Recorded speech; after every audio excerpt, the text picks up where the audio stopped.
Welcome back to the Grovy YouTube channel. So today we're diving into an explainer on a topic that I know almost everyone daydreams about, but very few people actually break down mechanically. Yep, we are talking about early retirement. We're going to look under the hood at the specific, hard, mathematical changes that happen when you decide you want to stop working well before your 60s. Let's break this whole thing down step by step. Because what if you just didn't want to wait until your standard retirement age? Retire at 60? Or, I don't know, maybe even way sooner than that. You see, standard financial advice almost always assumes this super rigid timeline, right? Work into your late 60s, retire, and then live off your savings for a couple of decades. But the exact moment you move that date earlier, the underlying math fundamentally changes. So let's look at what you actually need to do differently to make it happen. All right, Section 1, the early retirement myth.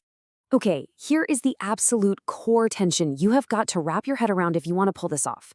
Retiring earlier means significantly fewer years of income coming in, but way more years that your money needs to last.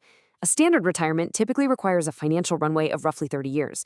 But if you step away from your career at, say, 40 or 45, well, you are suddenly looking at a 40-plus year runway. You are literally squeezing your earning window while simultaneously stretching your spending window. And that requires a completely different approach to how you structure your safety net. So, to adjust for that massive runway, we have to look at the classic 25x rule. That's the baseline idea that you need 25 times your annual expenses saved up in order to safely retire. To put that into perspective, if you spend $40,000 a year, you'd need a cool $1 million saved. Now, while that 25x rule acts as a really great foundation, early retirees absolutely have to make a shift. To cover those extra decades of life without a paycheck, you often have to aim for a much higher multiple than 25, or use a much more conservative withdrawal rate that sits safely below the standard 4%. Simply put, your buffer has to be bigger to account for all those unknown years.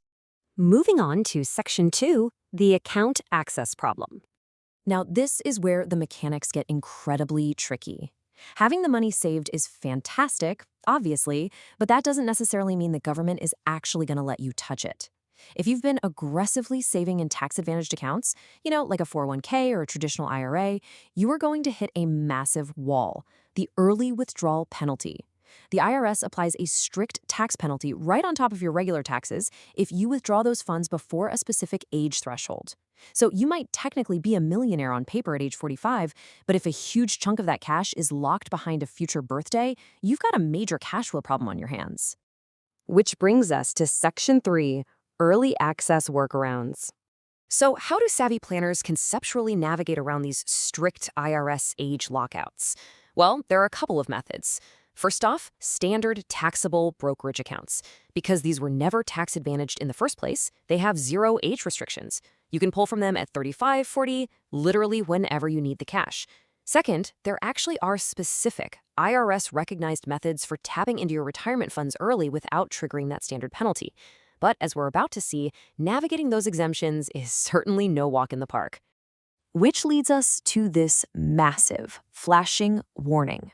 We are deliberately not walking through the specific mechanics of those IRS tax codes in this explainer today. Why?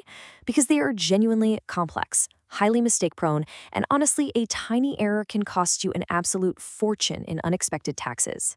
If you are seriously considering these early access loopholes, that is the exact moment you need professional financial guidance, not just a quick explainer summary. All right, Section 4, the savings rate lever. I'll be honest, this is arguably the most exciting part of this entire concept, mostly because it completely shatters the high-income myth. You might assume the only way to retire early is to earn millions and millions of dollars, but mathematically, that's just not true. Imagine someone with a massive salary, but they only save 10% of it. Because their lifestyle expenses scale right up with their income, it actually takes them a remarkably long time to reach their retirement number. Now, compare that to someone with just a moderate, average income who aggressively saves 40% of it. They hit financial independence significantly faster. The high income certainly helps, for sure, but the gap between what you earn and what you spend is where the real magic happens. It really all boils down to this. Savings rate, more than income level, determines how many years until retirement becomes possible. And why this matters so much is that it shifts the power directly back to you. Look, you might not be able to march into your boss's office and demand a doubled salary tomorrow, but your savings rate? That is a lever you have day-to-day control over. Every single time you optimize your spending and increase that savings percentage, you are actively, mathematically shortening your timeline to freedom. And that brings us to Section 5, the early retirement spectrum. When most people hear early retirement, they instantly imagine this extreme scenario, right? Like permanently quitting all forms of work at age 30 to just go live on a beach somewhere. But it really doesn't have to be that rigid. It's actually a highly customizable spectrum. Maybe you just want the financial independence to have the option to step back from a super stressful career 5 years early. Or maybe your goal is to retire 15 years early so you can switch to part-time work or start a passion project without lying awake stressing about the bills. Or maybe, you are aiming for 25 years early, that extreme financial independence. But here's the thing. Whether you're aiming for 5 years or 25 years, the mechanical principles we've discussed today, that longer runway, navigating the account access rules, and pulling that savings rate lever, they all remain exactly the same. Which brings us to a massive myth we need to bust right here, right now. The common assumption out there is that pursuing early retirement requires extreme deprivation. Eating nothing but rice and beans and never taking a vacation until you hit your magic number. But the reality?